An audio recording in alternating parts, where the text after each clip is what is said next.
Thanks for being here. Subscribe to Cheating Stories Best, so you don't miss new stories. One day a wife called her husband from a business trip and confessed that she. Today's story has a similar plot. Enjoy watching it. A few days ago, our friends came to visit us. We've known Bob and Maria for most of our married lives. Maria worked with my wife, Trina, at a large, well-known travel agency with offices in several states. Bob is the boss at the factory where I work as an electrician. I've been working there since I returned from the army about 8 years ago. The four of us were watching an old movie called Same Time, Next Year, which was about a man and a woman who were lovers for many years. They were both married, but not to each other. They agreed to meet and be together every year at the same time for a week, while living normal lives with their spouses and families for the rest of the year. Our wives cried at the end of one of their meetings when the couple had to separate and return to their families. "What nonsense," I said. "They're both cheating on their families, and you think it's so sad? They should be caught and face the consequences." "Andy, how can you say that?" Maria objected. "They were true lovers and only met once a year." I replied, "So you two think it's okay for me to meet my old girlfriend once a year as long as Trina doesn't find out?" Trina got angry. "You an idiot. This is not about you and your old friend Melissa, it's about people who are truly in love. I doubt you'll ever understand that." Bob realized things were heating up and said, "Let's just forget about it. It's just a movie. We shouldn't argue over it." I asked, "Bob, if that woman were your wife, would you say it's okay for her to cheat once a year?" "If I found Trina doing this, I'd kick her out," Bob replied. "And Trina, you had no right to mention Melissa just because she was my girlfriend before I met you." "Damn, I didn't say anything about you and your old flames," I retorted. Zach said, "Listen, this is getting out of control. Let's stop talking about the film." Maria said, "No, I want to know Bob's answer. What would you do if Maria wanted to do the same thing as the woman in the movie?" "Listen, Andy," Bob said, "Maria won't do something like that. I won't answer based on a silly assumption. Maria is too good a person to ever do this to our marriage." I happened to look at the women, and for a moment, something flashed between them. I couldn't say what it was at the time, but it made me feel uneasy. Maria stood up, sat on her husband's lap, and kissed him, which seemed to calm things down. As for Trina, she didn't smile at me. She stood up and offered everyone another drink. I turned off the movie, and all four of us went into the kitchen to play cards. We usually played men against women. I have to admit that this got me thinking a lot in the following days. When I finished school, I enlisted in the army and signed a contract for 3 years, with 2 years abroad. I went to our prom with my girlfriend Melissa, whom I truly believed I loved. She was my first love, and we thought we'd be together forever. I was too naive at the time. The last time we were together was a week before I was supposed to leave for work. She didn't come to say goodbye because she had another event to attend. Her parents said she could go with me if she also went to another dance with Eric, a college student. Melissa mentioned this to her mother, who worked with Eric's mother, and they tried to set them up. It hurt knowing Melissa would be with Eric, but she promised she wouldn't kiss him. 4 months into my deployment, I received a letter from my sister saying Melissa was pregnant. I couldn't believe it. Melissa had been writing to me since I left, but she never mentioned this. My sister knew, so Melissa must have known as well. I was furious. I wrote her a letter, expressing my anger and disappointment. I was fighting in a war, and my girlfriend was cheating on me and didn't even have the decency to tell me she was pregnant. I told her not to waste time writing to me because it was over between us. I told her I hoped she, her child, and Eric would be happy together. I received a letter from her, but I tore it up and threw it away. I never heard from her again. While I was abroad, my sister said Melissa and Eric got married shortly before the baby was born. They lived at Eric's parents' house, and Eric took night classes at college to finish his degree. After learning about the pregnancy, I felt like a hero. I wasn't brave, I was just driven by a sense of duty, throwing myself into my work with little regard for my own safety. I thought I'd return home in a coffin. I didn't care. I was a soldier who felt his life was over. It was a shock when my service ended and I found not only was I alive but also received several awards for bravery. When I returned home, the city held a celebration in my honor. I met many friends and old schoolmates, and everyone was friendly. I wondered if Melissa would show up, but when I spotted her in the crowd with a baby stroller and her husband, she turned around and left without speaking to me. I was surprised, given that I had written her a harsh letter. It's funny how emotions can take over when we're angry. Seeing her left me feeling sad, but I still resented what had happened. At the celebration, I danced with an old classmate, Trina. She was one of the most beautiful girls from our class and was dating a popular athlete at the time. I heard he moved to another state after high school and eventually married someone else. Trina attended a local college and earned a business degree before working for a large travel agency. I learned that Trina's former boyfriend had also moved on and married someone else. As Trina and I danced, we reminisced about old times and realized we had both been let down by past relationships. We began dating and eventually got married 6 months later. It might sound naive, but when people experience disappointment, they often react differently. I got a job at a local factory and began training to become an electrician. Trina and I got along well, we had a strong connection and shared many interests. We enjoyed each other's company, and our relationship grew into a fulfilling one. One day, while visiting Bob and Maria, Trina mentioned a conference that her travel agency was hosting. Every 2 years, our agency holds a conference in a different state, Trina explained. This time, it's in Florida. We can bring our spouses. Would you like to go? I don't want to spend my vacation week in May attending meetings, I said. Are any of your colleagues going? Maria said, I'm going. Bob can't take a vacation and isn't interested. Usually, Trina, Barb, and I, another colleague from the office, go together. Sounds good to me, I replied. This will give me a week to miss you before you return. Trina smiled slightly and went into the women's room with Maria. I never quite understood why women need to go to the restroom together. After they left, Bob and I talked about how fortunate we were not to have to attend such a dull conference. When Trina returned from the conference, we shared a deep connection that resulted in her becoming pregnant. I was thrilled to become a father. Our daughter, Renee, was born just in time for Valentine's Day, a perfect gift. We became a family, and life improved. Trina took 3 months off after giving birth, and my sister Jen offered to babysit, which was ideal. I cherished holding Renee and watching her play.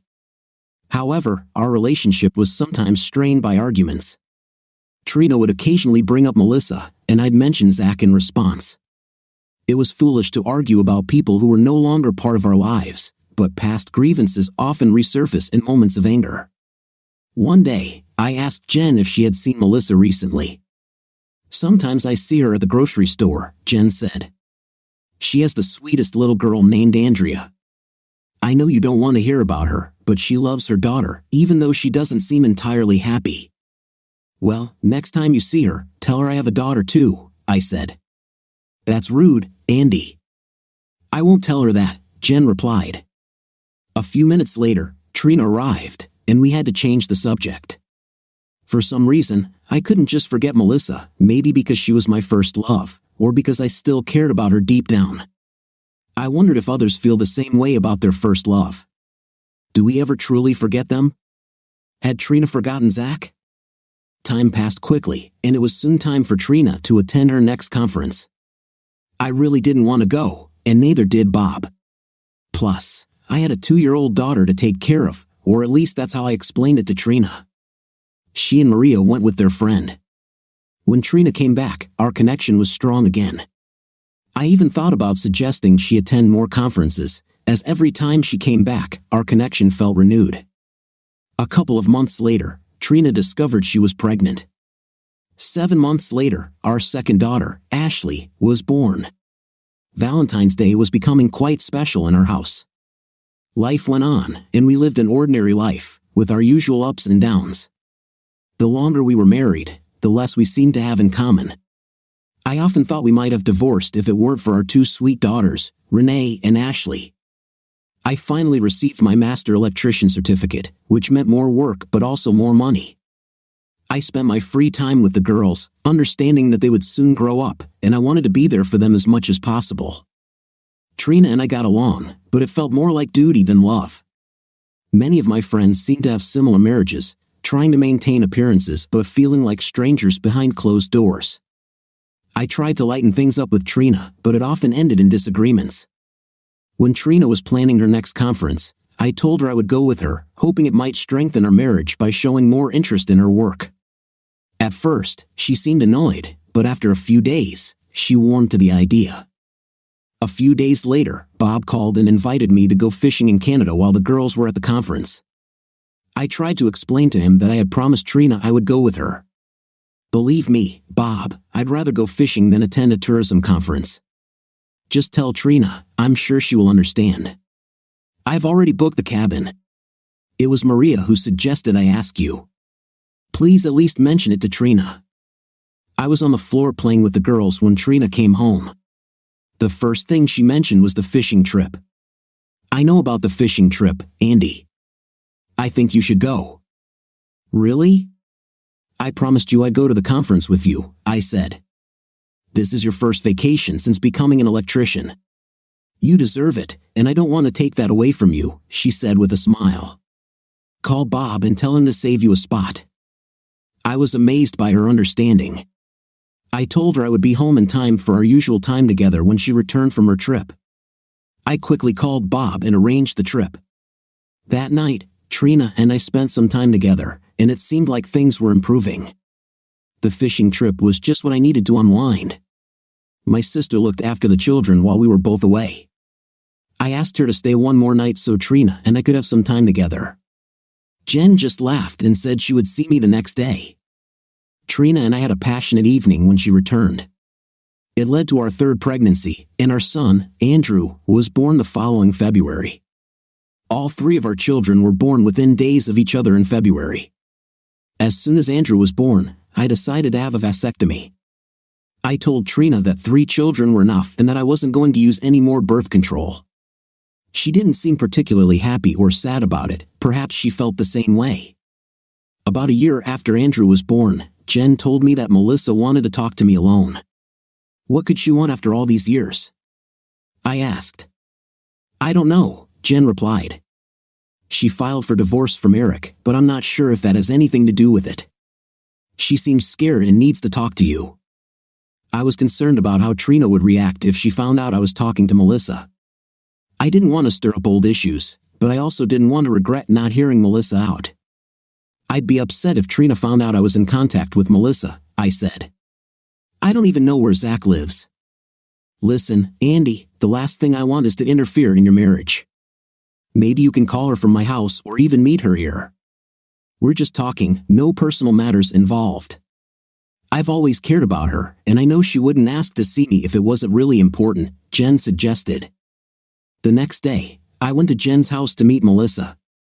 I felt conflicted. Part of me wanted to go home, but another part was eager to see her again.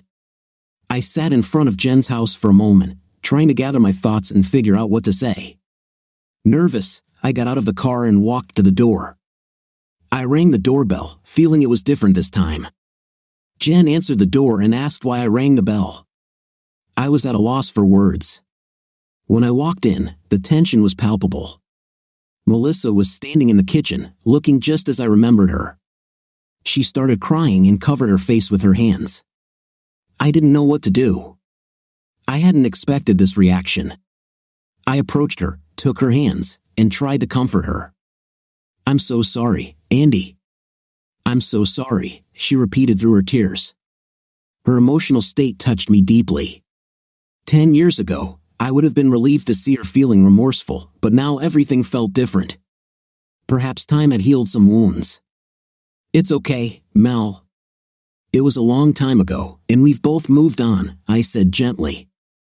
No, you don't understand. I promised Eric that I would never see you again, but I had to break that promise. I had to for Andrea, my little girl, Mel explained. You're right, Mel, I don't understand. What are you trying to say? I asked. Mel calmed down a bit as Jen brought her a cup of tea. The 3 of us sat at the table. Jen suggested we move to another room to give Mel and me some privacy. No, please stay, Jen. I think you need to hear this too, Mel said. Andrea, my daughter, has severe jaundice due to liver failure and needs a liver transplant.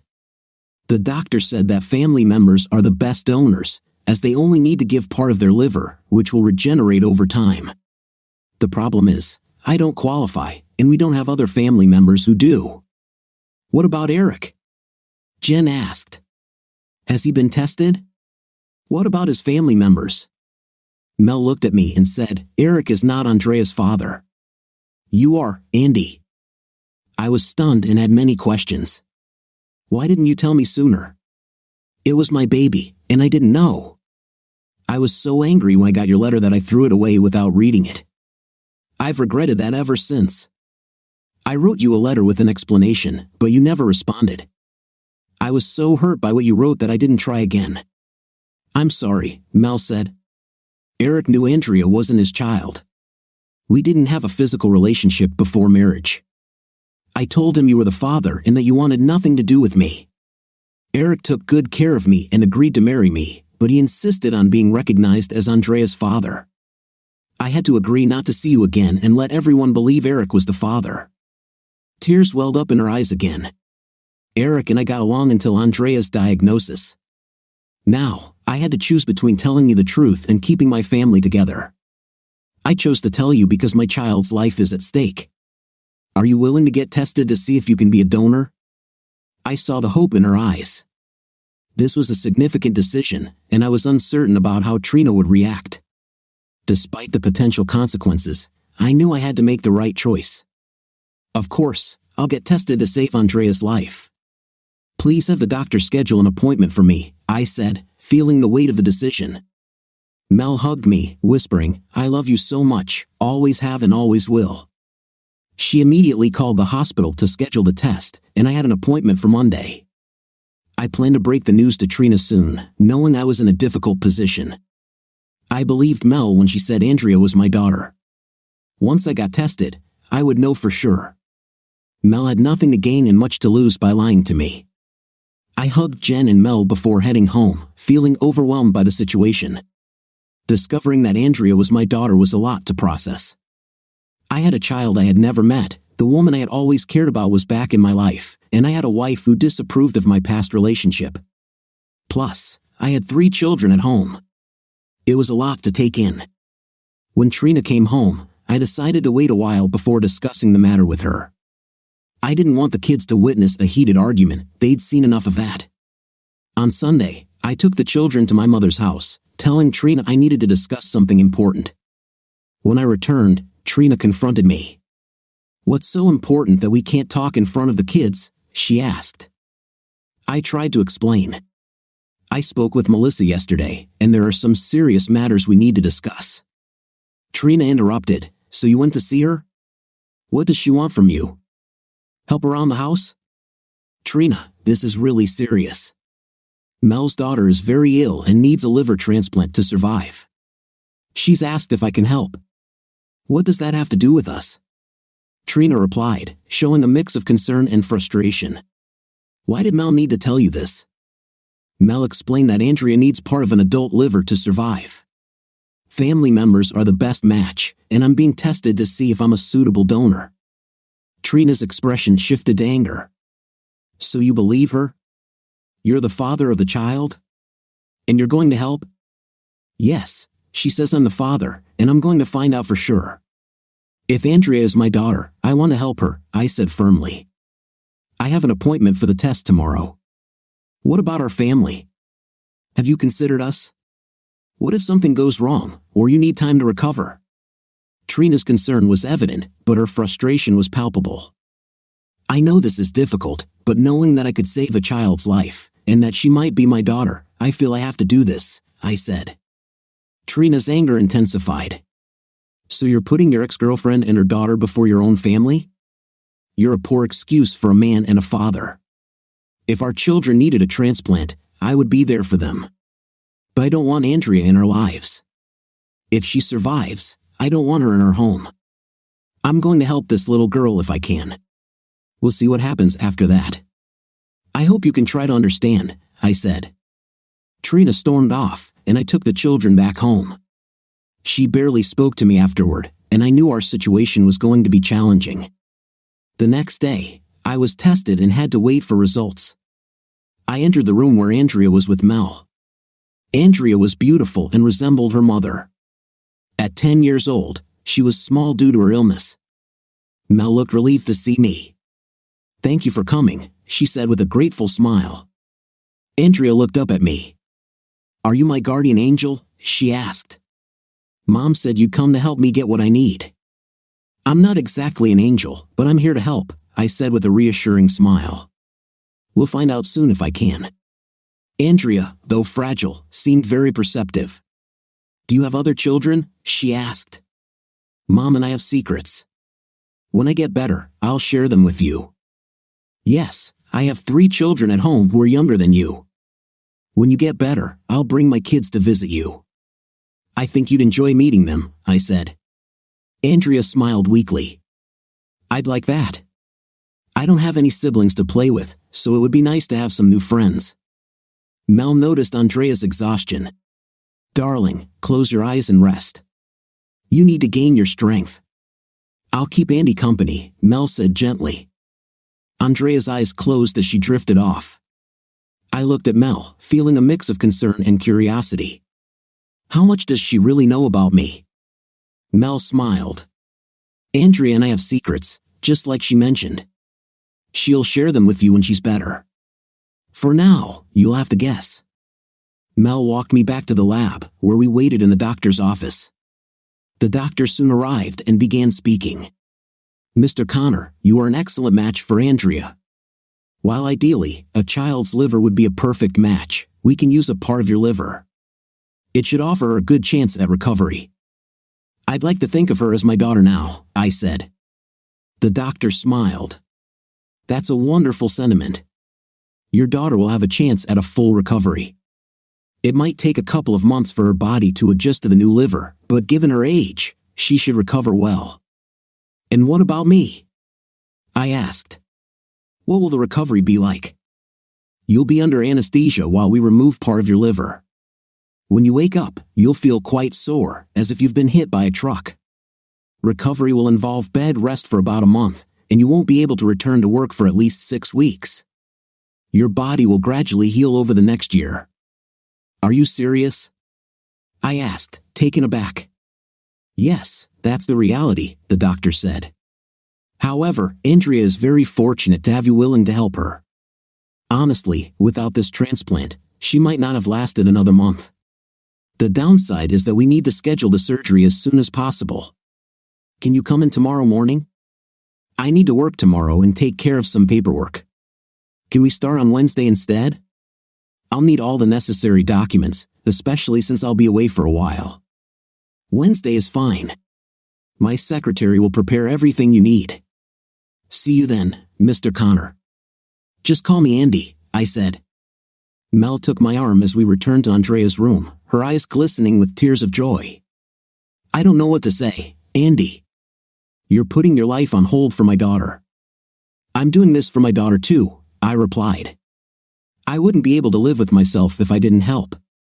As for you and me, Mel, I'm not sure what the future holds. I'm married and will never betray my wife. I've always had feelings for you, but we have our own lives now. No matter what happens, I want to remain your friend and have Andrea be a part of my life." I leaned over and kissed Andrea gently on the forehead. "Sleep tight, my beautiful daughter. Daddy loves you." Tears came to my eyes as I left the hospital. Afterward, I stopped by work to inform my boss about the situation. He was surprised but supportive, helping with the necessary paperwork and insurance. He assured me that my job would be waiting for me when I returned. When I got home, Trina was waiting for me. "So, is this your child?" "Yes, Andrea is my daughter. The operation is scheduled for Wednesday. I've arranged insurance and talked to my boss. I'll be out for at least 6 weeks, but I'll receive sick pay." "So, you're really going through with this?" Trina asked. "What about our children? Are you going to tell them about Andrea?" "Our kids are very young, 2, 4, and 6. I think they'll understand if I explain that I'm helping another child who needs it. I'll keep in touch with them and bring them to meet Andrea when she's better. Jen will help take care of them while I'm away. Trina's frustration was palpable. Sometimes Jen can be a bit of a nuisance, but she's like a second mother to our children. If you don't want her help, just let her know. Trina went to another room, leaving me to talk to the kids. I explained that they had an older sister from another mother who was very ill and needed help. The girls were upset but supportive. "Save her, Dad." "If you can help, you should," Renee said. "I'll be away for a few days, but I'll call you every day until I return. When Andrea is better, I'll bring you to see her. Be good for Mom and Jen while I'm gone." On Wednesday, I went to the hospital to visit Andrea before the surgery. She was nervous but smiled when she saw me. "Hi, Andy. I'm glad you came. I can't cope without you." I think she had a little bit of my personality. She was a sweet and caring girl. I only knew her for a few days, but I was already proud of her.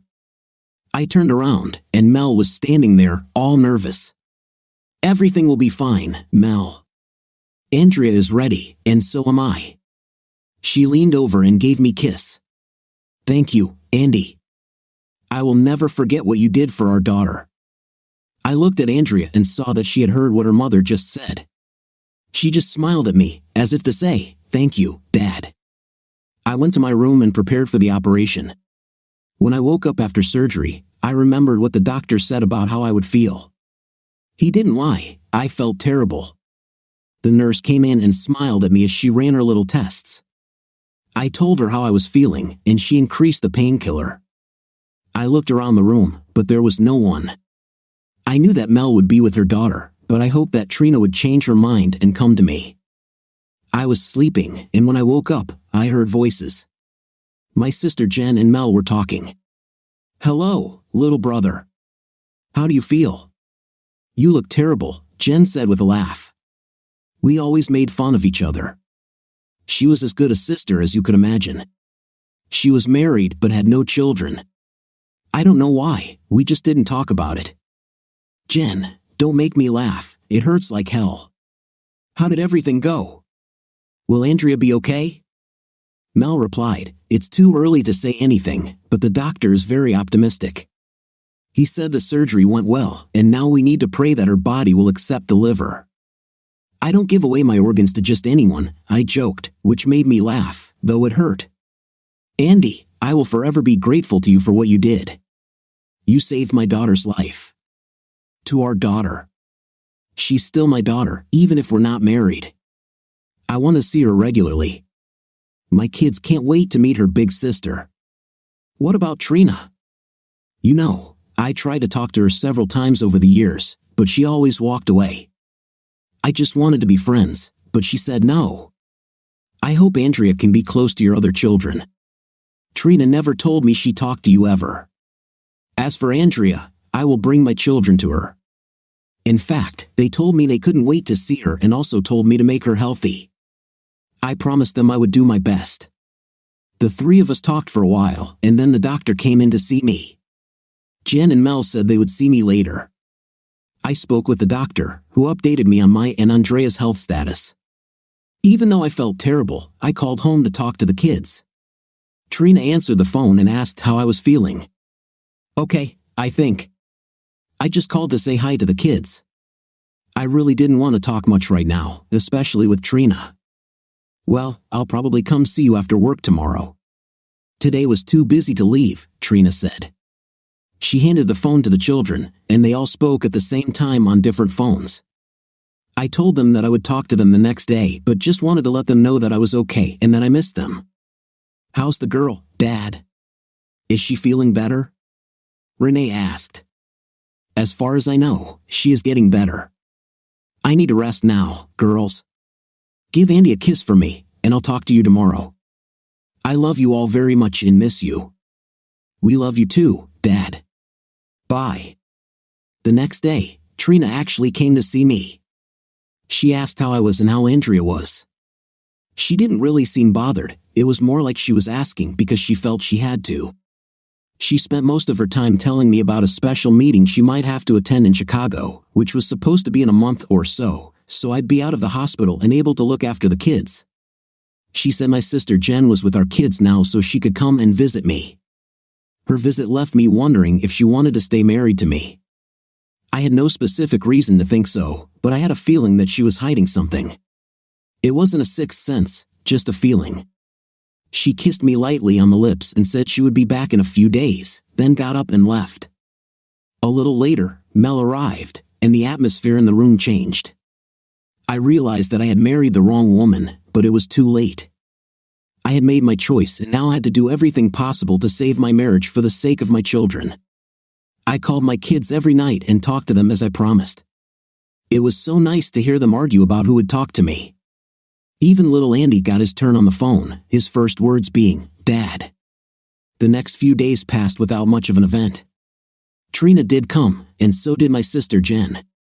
Of course, Mel came all the time. She almost lived in the hospital, torn between Andrea and me. I knew that when I left the hospital, I would miss her, but I had to try to make my marriage happy. A few more days passed, and I received several visits from work colleagues. My mother also came to visit me. She said she was there when I was taken out of intensive care, but I was unconscious. My mom has been here every day since the surgery. She never talked much about it, just visited Andrea and said I did the right thing. I knew from the look on her face that she had accepted Andrea as her granddaughter. It was evident in the way grandmothers talk about their grandchildren. I asked Mel about Erica and her upcoming divorce. He's moving to California. You know, he was always kind of a nerd, but a good nerd. He is a wonderful person, and I will miss him. We agreed to remain friends. He's interested in computers and found a job in Silicon Valley. He will be a good husband for the right woman someday, but that woman is just not me. What do you do for a living, Mel? How do you plan to manage? Well, Eric is a computer genius. He set up my computer. I have a home business and do billing for several medical institutions. I choose my own hours of work, and the main thing is to complete the work on time. Eric and I made an agreement where he leaves me the house and furniture. Of course, I will pay the mortgage. We have our own cars, so there are no problems there. We divided our savings after paying off our credit cards. Alimony is not provided. It would be wrong for him to pay for a child that is not his if we are not married. Tears welled up in her eyes out of respect for Eric. Later in the evening, Eric visited me. I was completely stunned and didn't know what to say. I hoped he didn't want to fight because he definitely would have won. "Andy, I just came by to say thank you. You saved Andrea's life. You'll see that she is the sweetest girl, and I will miss her. Tomorrow I'm leaving for California. I just talked to the doctors, and Andrea's body seems to have accepted your liver. She's starting to return to her normal color. Eric, maybe you and Mel can work things out. Let's not deceive each other. If she loved me the way she loves you, I would have happily stayed with her. I played a supporting role for almost 10 years, hoping that she would forget you, but she never forgot and probably never will. We had a good marriage, but I want my wife to love me, not just respect me. Do you understand? We don't fight and do a lot of things together, but her heart belongs to you. I can't live like this anymore, especially since everyone now knows that Andrea is not my child by blood. So take care of my family. Don't worry about me. Computers are my first love, and I will be in Silicon Valley. Thank you again for giving Andrea a chance to live. You are a really good person. Eric, I'm so sorry. I really don't know what to say. What about Andrea? I know she will miss you. You're the only father she's ever known. I have to tell you that my relationship with Mel was based on respect. We decided from the beginning that my name would not appear on the birth certificate in the father column. She indicated your name and said that you were abroad, so your signature was not required. I know Mel and Andrea have their own secrets. My guess is that she knows about you and Mel. I'm sure she'll miss me as much as I miss her. That's why she needs you in her life. She needs a father figure. Why shouldn't it be her real father? Thanks again and take care of them. They both need you. Before I could say anything, Eric turned and left the room. I lay there and thought about how difficult my life had become. At home, I had a wife in a SOSO marriage with 3 wonderful children. On the other hand, I had an ex-girlfriend and a daughter to whom I just donated part of my liver. Not a good situation. I thought it wouldn't be long before I could return home. I was not allowed to lift anything heavier than 5 pounds. My girls understood this, but Andy knew nothing and wanted to be held. At the very least, he agreed to crawl in next to me and sit on the bed or sofa. My girls were like 2 little mothers taking care of me. Trina went to work every day, and when she came home, we were friendly to each other. Jen stopped by every day for a couple of hours to see if I needed anything. She was a huge help to me. I also talked to my mom daily to keep her updated on my condition. She took my 3 children every couple of days so I could rest. I was recovering well, but I didn't want to overexert myself. The first week I was home, I didn't call Mel directly. Jen would stop by the hospital or call Mel to see how Andrea was doing. She had to spend another week in the hospital. The doctor was surprised at how well she felt. Her complexion returned to normal and she was gaining weight. He was extremely optimistic about her condition. After Andrea was sent home to recover, my girls wanted to meet her. I still couldn't drive, so we all got in the van, and Jen drove us to Mel's house. I wasn't sure if I should go there, but with Jen and the kids, I thought it wouldn't be a problem. Mel's house was beautiful, well-furnished, and clean. I told the children that Andrea was sick, so they should be quiet. Mel smiled when she saw my children. She introduced herself and said they could call her Mel. She took the 2 girls to Andrea's room and introduced them to a smiling Andrea. I was surprised when I saw her. She was no longer jaundiced due to liver problems but had a beautiful, clear complexion. "Hi Andrea," said one of my daughters. "I'm your older sister." Well, older in age, at least she smiled seeing that Renee was almost as tall as her. "Don't I have a little brother?" "Where is he?" Andrea asked. Jen came into the room holding little Andy in her arms. "Were you looking for him?" Jen answered. I couldn't believe what Andrea said. I knew I would never forget this. Children sometimes say amazing things. "Hello, my sweet brother from another mom. I'm your big sister Andrea." He smiled, and Jen sat him down on the bed where he climbed in and sat next to his new big sister. I had tears in my eyes and couldn't help it, but I wasn't alone. When I looked, I saw Mel and Jen smiling too. Now I knew that Andrea had been told that I was her biological father. We spent a couple of hours together, allowing the kids to enjoy their time with each other. The kids were sad when we told them it was time to leave and that Andrea needed to rest. The girls said they wouldn't leave unless I promised they could come again. Of course, I told them they would see each other often. When I left, I knew that tonight, when I told Trina we were at Mel's, there would be a scene. Trina had just walked through the door when the girls told her that they met their big sister today. At least Trina had the good sense not to start yelling at me until the kids were in bed. They called me all sorts of names. I tried to explain that nothing inappropriate had happened and that Jen was there with me. Of course, Trina accused me of Jen lying for me and covering up the affair. "Oh my God, Trina, why can't you believe that we can just be friends? I have never cheated on you, and I never will. My family is too important to me to just go and have an affair. You accuse me of lying to you? Trust me, Jen would never cover up cheating, even from her brother. I told you the kids wanted to see each other, and they all had a good time. Why are you looking at everything so darkly? Everyone cheats on their spouses. I promise I won't cheat on you." She screamed a little more, and we went to bed. We still slept together, and I tried to cuddle up to Trina, but she wouldn't let me. Over time, I recovered well. The doctor told me to wait another month before returning to work. I called the factory and informed them. Trina reminded me of her trip to Chicago a couple of weeks later. She was going to be gone for the whole week. I thought there would be no problem with childcare now. I could lift Andy, so he was happy. The following week, our friends Bob and Maria came over to watch a movie and play cards. The girls chose the film same time, next year.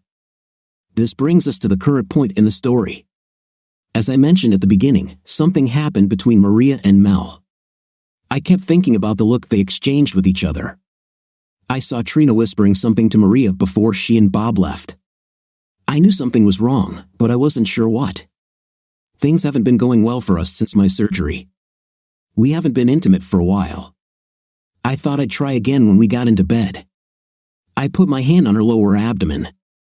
At first, she pushed my hand away, but I kept trying. "Are you ready for this?" she asked. "You're going away for a week, and I don't want to wait for you to come back." "Part of me is ready," I replied. We were intimate, and the next morning she left for work. I cleaned up the house, something I didn't often do.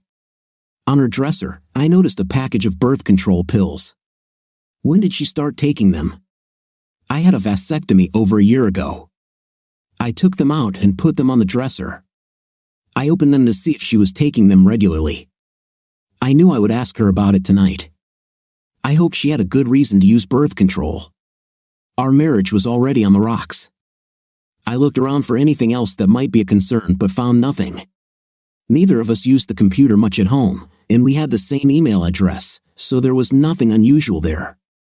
I checked some of our phone bills, but they looked fine. Perhaps I was becoming paranoid. When Trina came home that evening, I told her about the birth control pills. "Why were you rummaging through my drawers? You had no right." "Is it true? I live here just like you." I wasn't spying. After the great night we had, I was helping clean up the house and was just putting your clothes away when I noticed the pills. "Are you going to explain why you're taking them, knowing that I had a vasectomy? You say you trust me, and then you give me the third degree." "I'll tell you why I take the pills. A few months ago, I was having problems with my period and went to the doctor. She suggested I take pills to help regulate my cycle. Why didn't you tell me you had issues? They would have prescribed me pills or advised me to see a doctor, as I did. Besides, you were too worried about your other family at the time. I didn't want to bother you with my medical problem. This is inappropriate, Trina.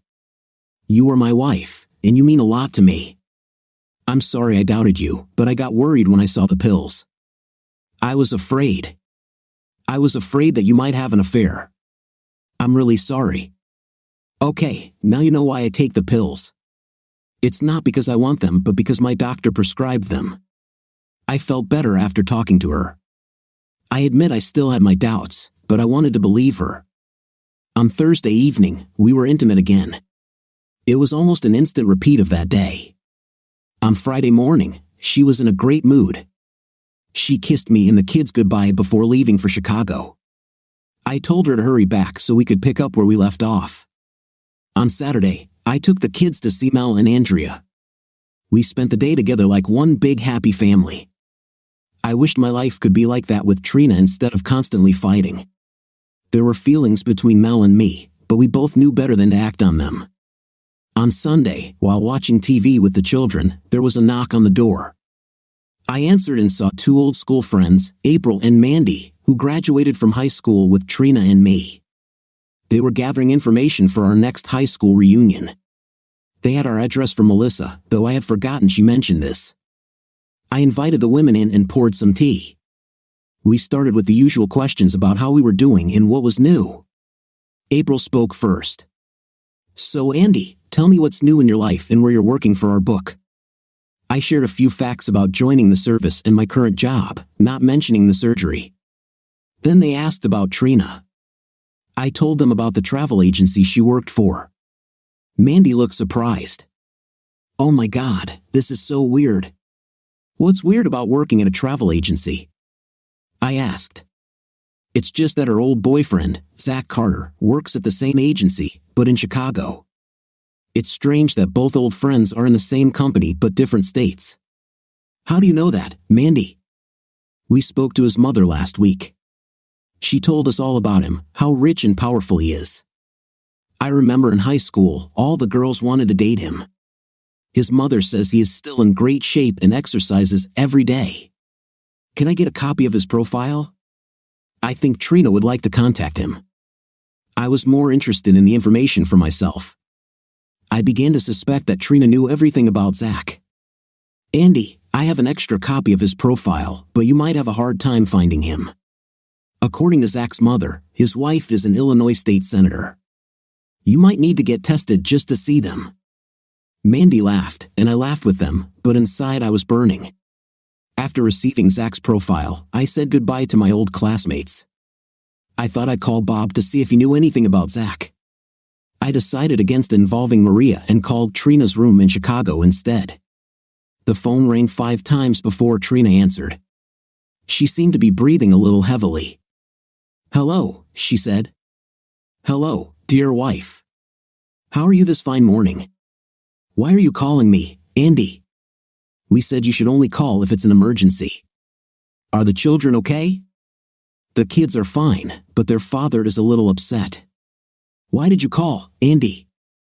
"I don't have time for your games today. It's Sunday.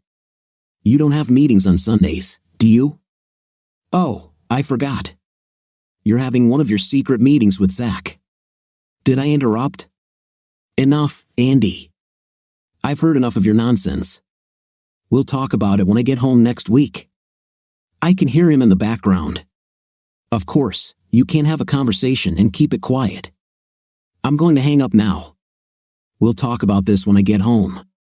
Or I'll come to Chicago and deal with Zach myself." I heard Zach whispering to Trina in the background. It was clear they couldn't hide it anymore. "Zach, get your hands off me," Trina said. "He knows you're here. We can't hide it anymore. He'll call your wife if I don't talk to him now." "How long have you been dating him?" "Since you don't want to answer me, I think it's been about 7 years. No wonder you come home wanting to be intimate. You couldn't get it out of your system. Or did you want to have a child with him and cover it up by having me?" "Please, Andy. I can't think right now. Let's talk later. Whose children am I raising? Mine or your lover's? Tell me." "I don't know. Honestly, I don't know." "Wow, honesty isn't one of your qualities. Maybe I'll have to sue my lover for 6 years of maintenance. I'm sure the senator will want to support my children." "Please don't say that. How am I supposed to talk to you? I've been as honest as I could. I promised never to cheat on you, and I haven't, though you've accused me of that. On the other hand, you've been involved with Zach behind my back for at least 7 years. How else am I supposed to react? Andy, I don't know what to say right now. We'll talk when I get home. The only thing we'll do when you get home is start the divorce proceedings and have the kids tested. Until then, enjoy your time with him. Just so you know, if the tests show that the children are mine, I will take them from you." "No, you can't take my kids." I hung up. I needed more information. I called Bob, who had just returned from fishing. "Bob, this is Andy. I lost Trina's room number and thought you might have Maria's number." He gave me the number and asked if there was a problem. "No, it's okay. I just wanted to ask her something." "Thanks, Bob." I called Maria's number, and she answered. "Hello, Maria. This is Andy." "Andy, Trina isn't here right now. I can ask her to call you back." "Enough of this. Maria, I know where she is, who she's with, and what she's doing. I know she's with Zach Carter in room 8004. Answer a few questions, or I'll ask Bob. Are you trying to blackmail me?" "Blackmail? No, I just need the truth.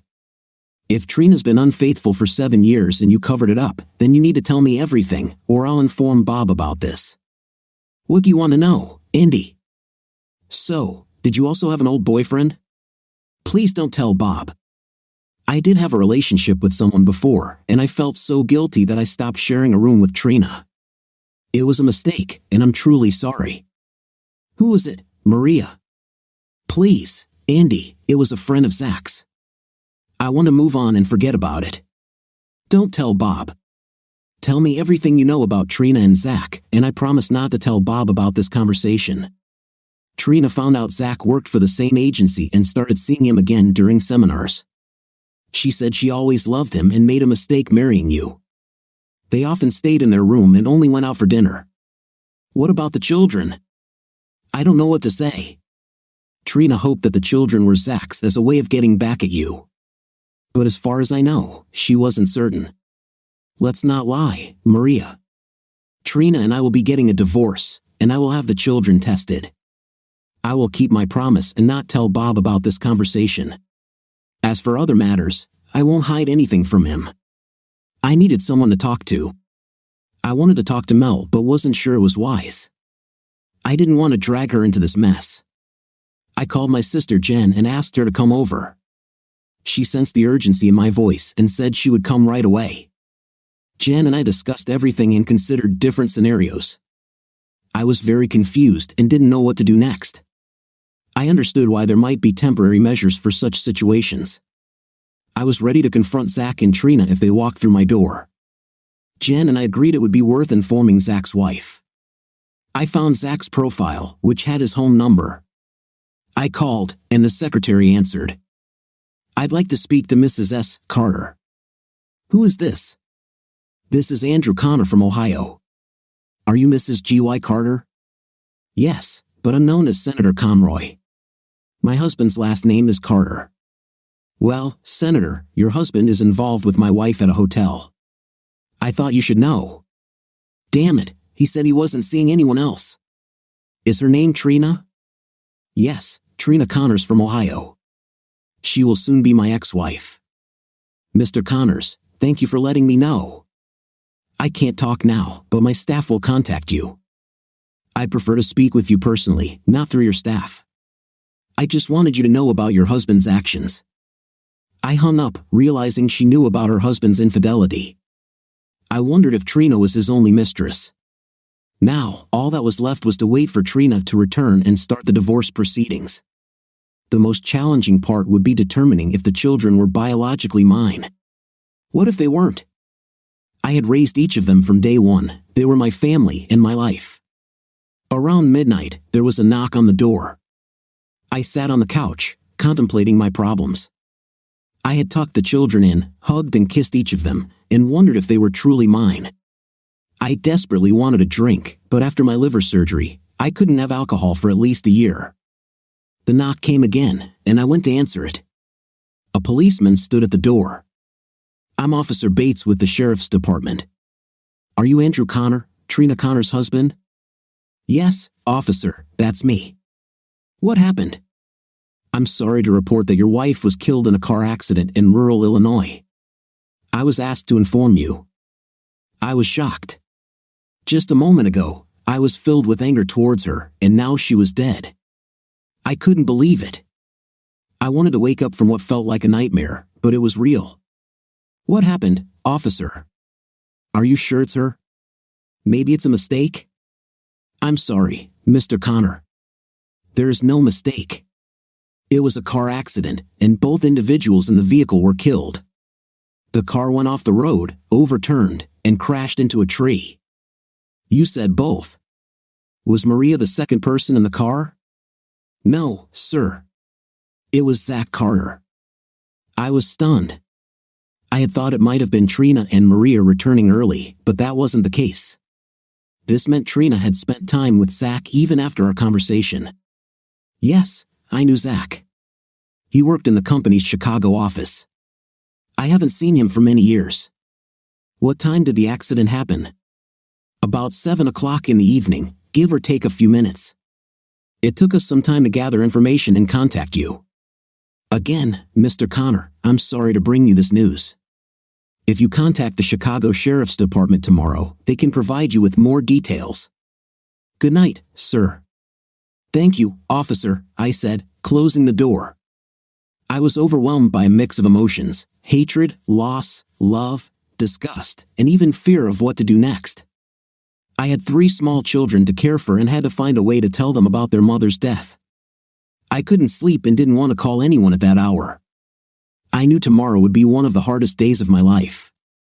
I must have dozed off in the chair and was awakened by a call at 7 in the morning. The display read personal call. I answered. Mr. Andrew Connors, said a voice. Yes, it's me. Who is calling? Just a moment, sir, came the reply. Then a woman's voice took over. Mr. Connor, this is Senator Conroy. Under the circumstances, I'd prefer to be addressed by my first name, Janice. I know you've been informed of the accident, and I'm very sorry for your loss. I need to ask a favor. Mrs. Conroy, you also lost your husband.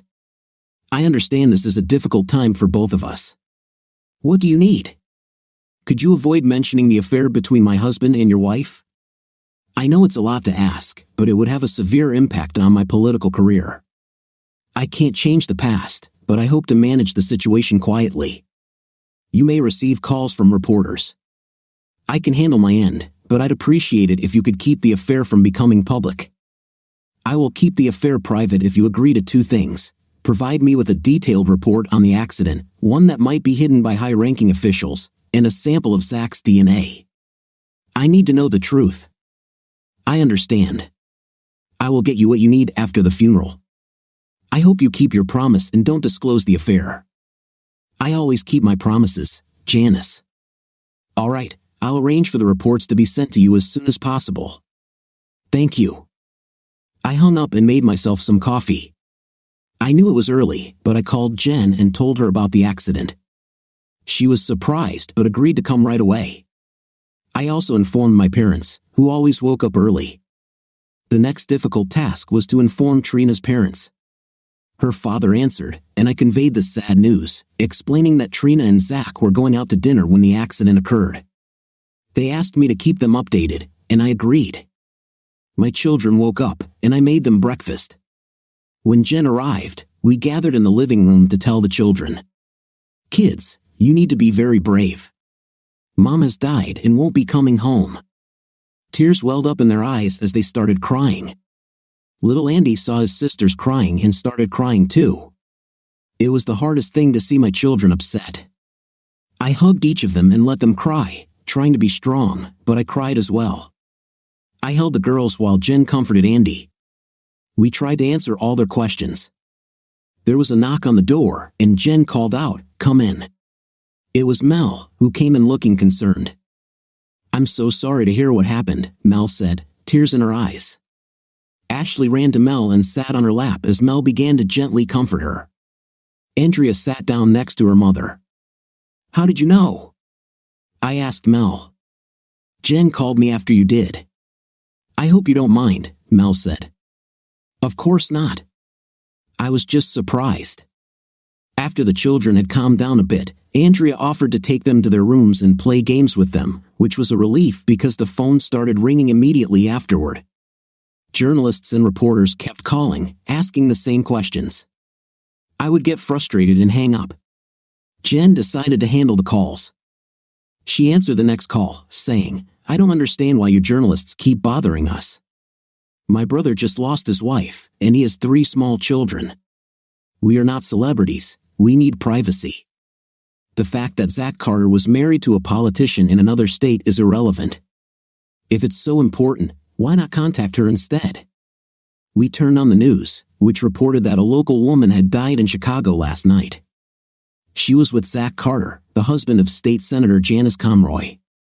Senator Conroy expressed her condolences and said the woman, Trina Connor from Ohio, was a colleague of Zach Carter.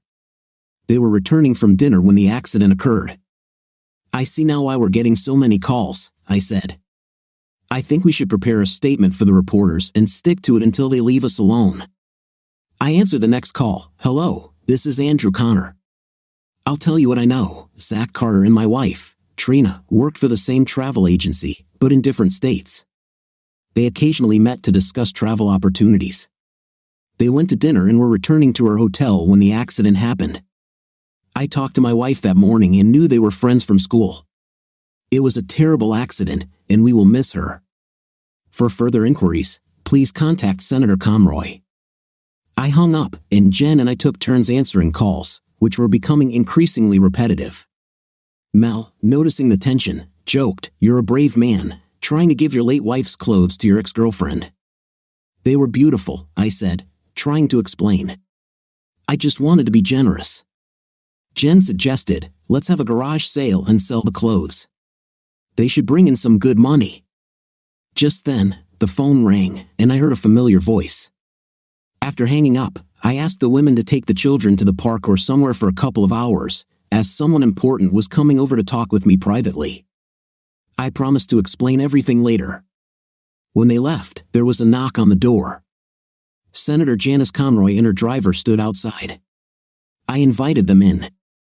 Senator Conroy, who was a strikingly attractive woman in her 50s, handed me an envelope. I was in Columbus on state business and decided to make this short trip to provide you with the information you requested, she said. The envelope contained an unofficial accident report and Zach's DNA profile. Would you like a cup of coffee, Mrs. Conroy? I asked. Please, just call me Janice. A cup of coffee with a little cream would be nice. Thank you for keeping the affair private.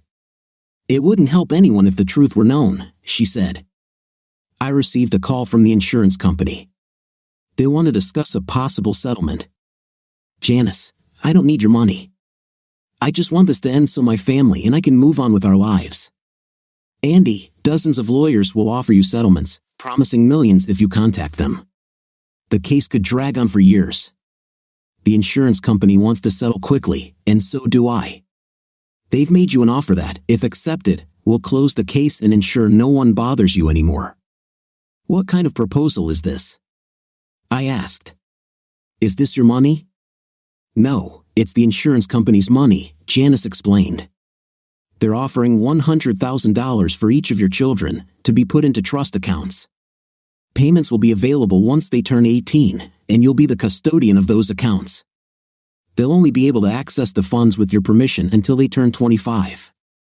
After that, they'll manage the accounts on their own. Why are they offering this money? Was there some sort of violation? No, it's just that there are so many lawsuits these days. Filing a lawsuit is often seen as easier than dealing with the situation directly. This offer is meant to close the case. They'll also cover all medical expenses related to the accident, hospital bills, ambulances, and any other costs. So, in total, it's $300,000 plus medical expenses. I have 4 children, not 3. My other daughter lives with her mother. If I accept this offer, she should also get a share. I'm sorry, I didn't know about your other daughter. I'll make sure you receive enough for all 4 children. If we're done, Janice, this might be the last time I see you. Can you tell me about you and Zach, and why you allowed this situation to continue after you found out?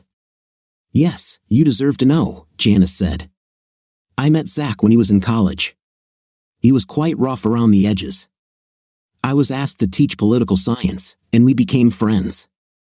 Despite the age difference, I'm 25 years older than Zach. At first, it was exciting to be with someone younger. I guess you could say Zach was my companion at social events. Initially, he enjoyed the attention, but as he realized it was more about me than him, he started to struggle. I bought him a travel agency to run, but he still had trouble staying faithful. Why didn't he divorce you and go his own way? He had no means of his own. I provided for him, and he got used to the lifestyle. He had nothing to his name, not even the car he crashed. If he left me, he would have lost everything. He met your wife at a conference about 7 years ago. I found out about their relationship and gave him an ultimatum: either end the affair or face consequences. He seemed to stop or at least hide it better, until I heard from you. What will the report say? I feel like something was left out. The unofficial report states that Zach had been injured at the time of the accident. Your wife was not in a state of dress when the accident occurred. I covered this up and wanted it to stay that way.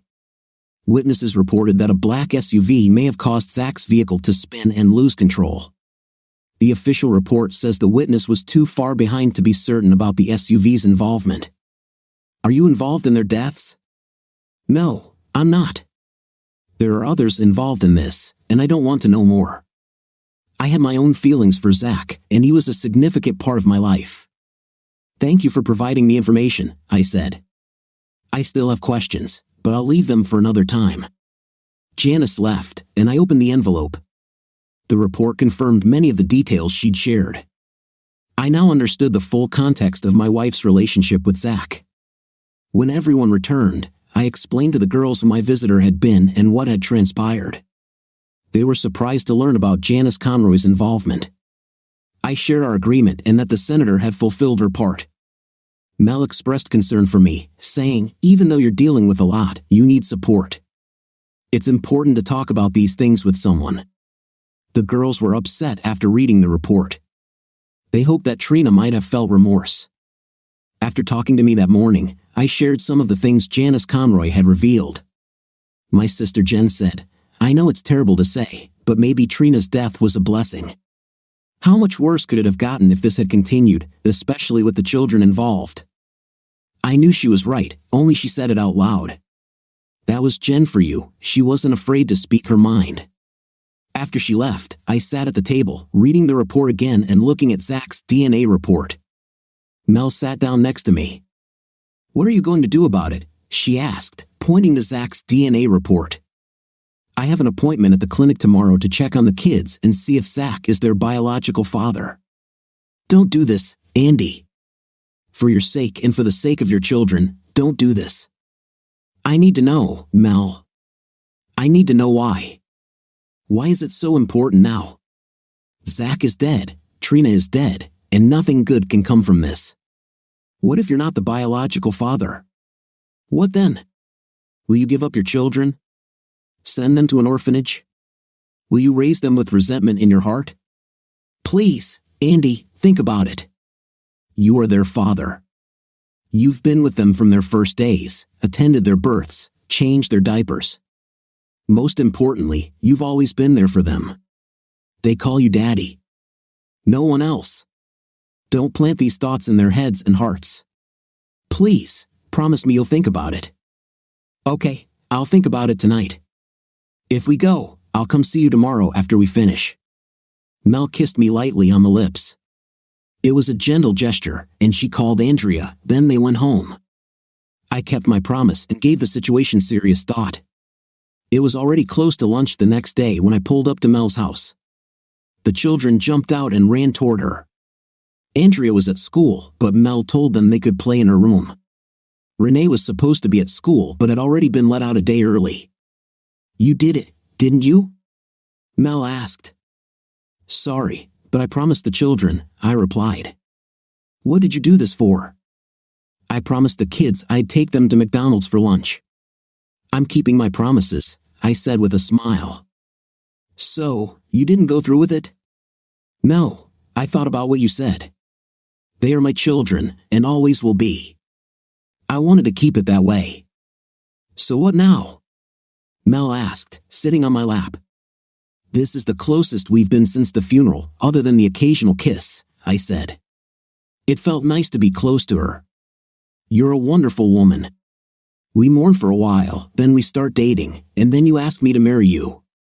I say yes, and we live happily ever after, just like in a storybook." She had the most beautiful smile on her face. I smiled too. "What if I don't want to marry you?" "What then?" Mel asked. "Then I'll just live with you. I already lost you once, it won't happen again. Besides, I heard the children talking. They like me, you know, and I love them. What about intimacy? Are you all right with that?" Mel asked. I started laughing. "Darling, with you, it will be more than just intimacy. It will be love, and it will be great." Mel laughed too. Just then, Andrea came home from school and saw Mel sitting on my lap. She started smiling and called out to the other children, "Renee, Ashley, Andy, come here quickly. There's something you need to see." The kids arrived, with Andy being the last. They smiled at Mel, and Ashley spoke first. "Does this mean you'll be our mother after our mother died?" Mel got off my lap, tears in her eyes, walked over, knelt in front of Ashley, and hugged her. "Darling, I will gladly be your mother. Your other mother will always be in your hearts, and I will be here to take care of you."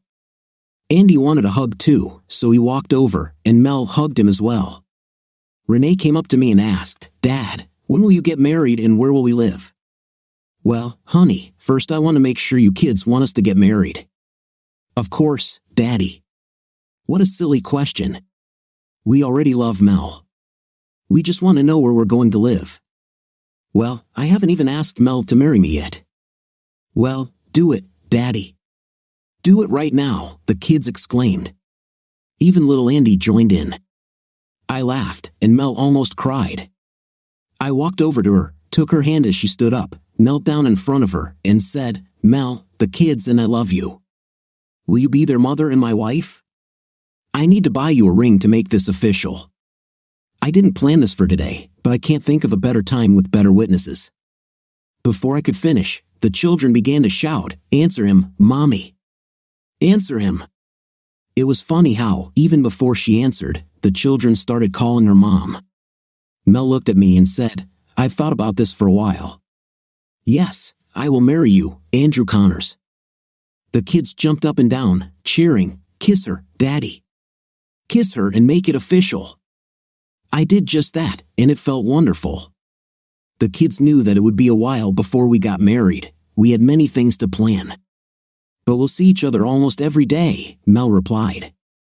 She didn't want to explain to the children about waiting after a loss. She told them they could call her mom if they wanted. After the kids returned to Andrea's room to play, I looked at Mel, smiling. Everything seemed to be going well. She laughed. "If we're going to date, are we going to have a special evening together? If so, could we start with that on our first date?" "For you, my love, any time," she said with a smile. "We don't even need to plan a special date." With that, she went to the phone and called my sister Jen. "What's going on?" I asked. "Jen is coming over to take the kids to the movies. They wanted to see the children's movie Happy Feet, and Jen agreed to take them," Mel explained. "Darling, I have a question for you. Will you and I stay here and take care of what we discussed earlier?" Before I could respond, Mel called the children back into the room. "Aunt Jan and Uncle Ralph are coming to take you all to Happy Feet. Dad and I have some things to do, but we'll be here when you get back. Be good to Aunt Jen and Uncle Ralph, okay?" "Yes, Mom, we can hear you," Andrea replied with a smile. Jen and Ralph arrived a few minutes later. Ashley ran up to them as soon as they walked through the door. "Mom and Dad are getting married, and you can come to the wedding, but we don't know when it will be yet." Jen looked at us, a bit surprised. "Well, congratulations. We better head out to the movies with the kids so you can finish up here. We'll stop and get some pizza on the way home, so you'll have about 3 hours. I hope you can finish up by then." "Why are you laughing, Uncle Ralph?" Ashley asked. "I was just thinking about the dancing penguin. It should be a good film," Ralph replied with a chuckle. After they left, I played dumb and asked Mel, "What unfinished business do we need to handle?" Mel pulled me into her bedroom. "I've waited over 11 years to hold you again. Please, let's cherish this time together, but remember we have a 3-hour window." We both laughed as we embraced, and then began to prepare for our future together. We enjoyed the Christmas holidays, spending a lot of time together as a family, even though we weren't married yet and still lived in our own houses. The children wanted us to get married as soon as possible. After the holidays, they gathered and asked if they could have a big birthday party combined with our wedding. Angie, as we started calling her, explained that they chose the name Angie for Andrea because they already had Andy, their little brother. They wanted to celebrate Valentine's Day and have a combined birthday wedding event. "What do you think?" Angie asked. The kids thought it would be a great idea. Mel and I couldn't stop laughing at how the kids had come together to make plans for us. We were unsure how to address it without disappointing them. "Angie, I know you and the others have been thinking a lot about this party. I think we should see what your mom has to say," I said. Mel looked at me and then back at the children's hopeful faces. She knew I had passed the decision to her. "I'm a little surprised by your proposal, kids," Mel began. "Hosting a big birthday party is one thing, but combining it with our wedding and asking for gifts might not be the best idea. We've always taught you to think of others first. I'm a bit disappointed that you're using our wedding as a way to get gifts." The children lowered their heads, seeming to understand Mel's point. Renee asked, "Mom, if we give up on the gifts, can we still have the party and you and Dad get married?" Mel looked at me for support. I tried to keep a serious expression on my face. "Kids, since your dad is leaving this decision to me, I will agree to the birthday party. And we'll make the wedding a family event, but we won't ask guests to bring gifts for you."